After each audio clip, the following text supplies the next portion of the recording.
င်္ဂလာပါရှင်။ review ပိုင်းငင်းကနေပြီးတော့ပြန်လည်ကြိုဆိုလိုက်ပါတယ်ရှင်။အခုတစ်ခါတင်ဆက်ပေးမှာကတော့ Tawaros အကြောင်းပဲဖြစ်ပါတယ်။မြန်မာလိုတော့အချို့ဒေသတွေမှာစပယ်တင်လို့လည်းခေါ်ပြီးတော့ဒီဟာကို red စပယ်ဒါမှမဟုတ်လဲရဇနီကနာဆိုပြီးတော့လည်းခေါ်ကြပါတယ်။သူ့ရဲ့မူလဇာတိကတော့မက္ကဆီကိုနိုင်ငံကနေပြီးတော့စတင်ပြီးတော့ပေါလာတာပဲဖြစ်ပါတယ်။သူကအပူပိုင်းဒေသနဲ့ရာသီဥတုမြတ်တဲ့နိုင်ငံအများပြားမှာစီးပွားဖြစ်စိုက်ပျိုးကြပါတယ်။စမ်းမျိုးဖြစ်ပေမဲ့လည်းကမုံမျိုးနွယ်မိသားစုဝင်တွေမှာပါပါတယ်။ဒီဟာကိုအမြင့်ဥ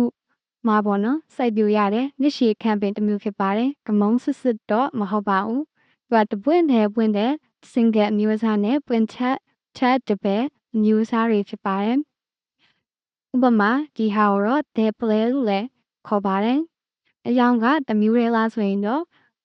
ညာစုကတော့အချူဖြစ်ပါတယ်။ဒါပေမဲ့အခါတလေမှာလိမ္မော်ရောင်အပွင့်မျိုးစိရှိတယ်လို့လည်းသိရပါတယ်။ Tawaros ဘန်ကိုမင်္ဂလာပန်းစည်းနဲ့လာဆင်ခြင်းဘန်ကုန်းများအသုံးပြုခြင်း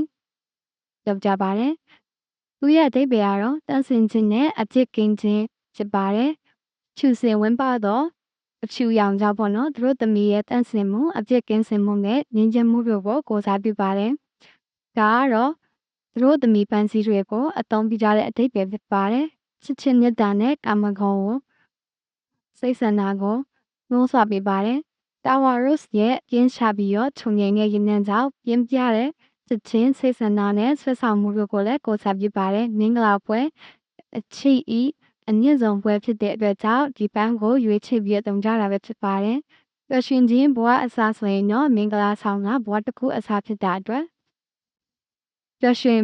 မှုနဲ့ချစ်ချင်းမြတ်တာကိုတည်ငြိမ်မှုအတွက်ရည်ရွယ်ပြီးတော့တောင်းတာပဲဖြစ်ပါတယ်။နောက်တစ်ခုကတော့မကောင်းဆိုးဝါးကာကွယ်ပါတယ်။အချို့သောယဉ်ကျေးမှုတွေမှာဆိုလို့ရှိရင် Victoria ခင်မှာ Tawaros ဘန်ကမကောင်းတဲ့အငွေသက်တွေကိုကာကွယ်ပေးတယ်ဟုယုံကြည်တဲ့အတွက်ကြောင့်ကာကွယ်ဖြစ်တဲ့တောင်းဆိုခဲ့ကြပါတယ်။သူကညာဘက်မှာပွင့်တာဖြစ်ပါတယ်။ညာဘက်မှာပွင့်တဲ့ဒီ Tawaros ဘန်ကဆိုလို့ရှိရင်သူ့ရဲ့ရနံ့ကအပြင်းထန်ဆုံးညာဘက်တွေမှာထုတ်လုပ်ပါတယ်။ညာဘက်မှာပွင့်တဲ့အတွက် night blooming အပင်မျိုးဖြစ်ပြီးတော့ညဘက်ပြန်တဲ့ပိုးကောင်တွေကိုဆွဲဆောင်ရင်ဖြစ်ပါတယ်။သူကအရန်စည်းကြီးတဲ့ကမ္ဘာရနံ့အစည်းပေါ့နော်ထုတ်လုပ်ရမှာဒီ Tawaros ကဇီနိုအမြင့်ဆုံးနဲ့ရနံ့အစည်းတွေထဲကတစ်ခုဖြစ်ပါတယ်။ကြီးမွေးစီအနေငယ်ထွရှိရန်ပန်းပွက်အမြောက်များကိုတန်ချီပြီးတော့လိုအပ်ပါတယ်။19ရာစုမှာဆိုလို့ရှိရင်ပြင်သစ်ပြည်နေမင်းပြည်ပေါ့နော်ဘာဆိုင်နန်းတော်မှာဒီဥယျာဉ်ထဲမှာ Tawaros ဥပေါင်း1000ခန့်စိုက်ပျိုးပြီးတော့ရနံ့ကိုသူစိုက်ပျိုးခဲ့တာပဲဖြစ်ပါတယ်။သူကဒီရနံ့အလွန်နဲ့တက်တာပဲဖြစ်ပါတယ်။သူ့ရဲ့မူလဇာတိဖြစ်တဲ့မက္ကဆီကိုမှာရှိတဲ့ရှေးခေတ်အာဇက်လူမျိုးတွေဟာဆိုလို့ရှိရင်ဒီပန်းကိုပေါ့နော်အယိုးပန်းဟုခေါ်ပြီးတော့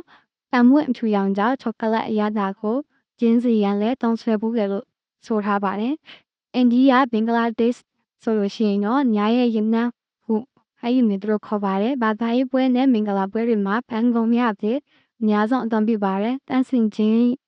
ပေါ့နော်အဲ့လိုသင်္ကင်တအနေနဲ့အသုံးကြတယ်။ဟာဝိုင်ယီမှာဆိုလို့ရှိရင်တော့လူတအုပ်နဲ့တအုပ်ချစ်ချင်းနေစားခြင်းနဲ့ခင်မင်းရင်းနှီးမှုတွေကိုပြသတဲ့တန်ကုန်ပြုလို့ရမှာအဓိကကျတဲ့ပန်းတစ်မျိုးဖြစ်ပါတယ်။မက္ကဆီကိုမှာဆိုလို့ရှိရင်တော့တေဆောင်သူများနေ့အခမ်းအနားတွေမှာကွယ်လွန်သူများကိုဂုဏ်ပြုရန်နဲ့တတိယရန်အတွက်အသုံးပြုတဲ့လာတိုပန်းဖြစ်ပါတယ်။ Victoria ခေတ်ပန်းတွေရဲ့ဘာသာစကားအရဆိုလို့ရှိရင်အန်ဒီယန်ရှိတဲ့ပျော်ရွှင်မှုဒါမှမဟုတ်ကာမဂုဏ်ကိုကိုစားပြုတဲ့အတွက်ကြောင့်ရွယ်ရောက်ပြီးစာမိန်ကလေးတွေဟာဆိုလို့ရှိရင်ဒီပန်းရဲ့ရနံ့ကိုမရှူမိဖို့အတွက်တာမြစ်တောင်ရှိခဲ့ပူပါတယ်။ဒီပန်းကတော်လေးပေါ့နော်။အကျိုးတရားမှုရှိစီကိုပါ။ Tawaros ဟာဆိုလို့ရှိရင်တကြိမ်ဆက်ပြီးပန်းပွင့်1000လဲတာထုတ်လိရှိပါတယ်။ဖို့ပွင့်ကြောင်တွင်ပန်းပွင့်တွေဟာအစီအရင်ပွင့်ပြီးတော့ပန်းပွင့်တက်တန်ကုန်သွားပြီဆိုလို့ရှိရင်ဒီသူ့ရဲ့အပင်အပွင့်ချောင်းကတည်သွားပါတယ်။ဒါပေမဲ့လည်းအပင်ရဲ့အောက်ခြေမြေအောက်မှာရှိတဲ့မူလဥပတ်လည်မှာဆိုလို့ရှိရင်ဥငယ်တွေဟာထမှန်ပေါ်ပေါက်လာပါတယ်။ဒီဥငယ်တွေဟာဆိုလို့ရှိရင်ခွဲထုတ်ပြီးတော့နောက်ရာသီအတွက်စိုက်ပျိုးမယ်ဆိုရင်ပန်းတွေကထမှန်ပွင့်ပါတယ်။နတ်နဲ့ဒီရှုပ်ထွေးမှုဆိုလို့ရှိရင်တော့ Tawaros ရဲ့ရနံ့ဟာတာယာချုံမိန်ခြင်းထက်ပုံမရှုပ်ထွေးပါတယ်။ပန်းဒီပြားရည်နဲ့နိုးခြင်း တရံပေါ့နော်အနက်မျိုးပါရောနေပါတယ်ညဘက်တွေမှာပုံမော်ပြင်းထန်တဲ့အတွက်ပေါ့နော်ညရဲ့သခင်မဟူပြီးတော့လည်းတင်စားခေါ်ကြပါတယ်အမြင့်ဥကစိတ်တော့ဖြစ်စေနိုင်တဲ့ trap ပေါင်းတွေပါဝင်ပါတယ်ဥပမာဆိုလို့ရှိရင် line corin ပေါ့နော်အကာ right အချို့ပါဝင်တာဖြစ်ပါတယ်အပွင့်ပွင့်ကြရင်ရဲ့မရှိမဖြစ်အစီတွေကဒီ compound တွေပါဝင်နေတာ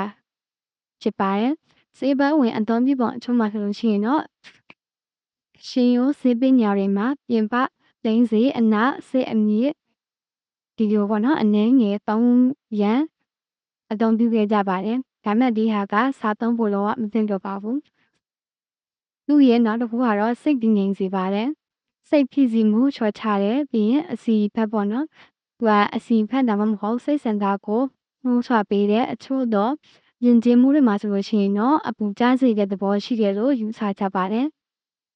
ရေမွေးအလားကောင်းပန်းစီတန်းကုန်းနဲ့ရနက်ကူးထောင်တွေအတွက်အသုံးပြုပါတယ်ဘေးထွက်ဆိုကြိုးအနေနဲ့ဒီဟာလုံးဝစားလို့မရပါဘူးစားမိမယ်ဆိုလို့ရှိရင် one shot စားတဲ့အစိတ်တောင်းလက္ခဏာတွေဖြစ်နေပါတယ်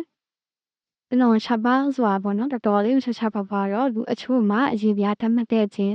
ကျနိုင်တော့လေရေဘူးရအာတီတော်ဖြစ်ခဲ့မှာတဲ့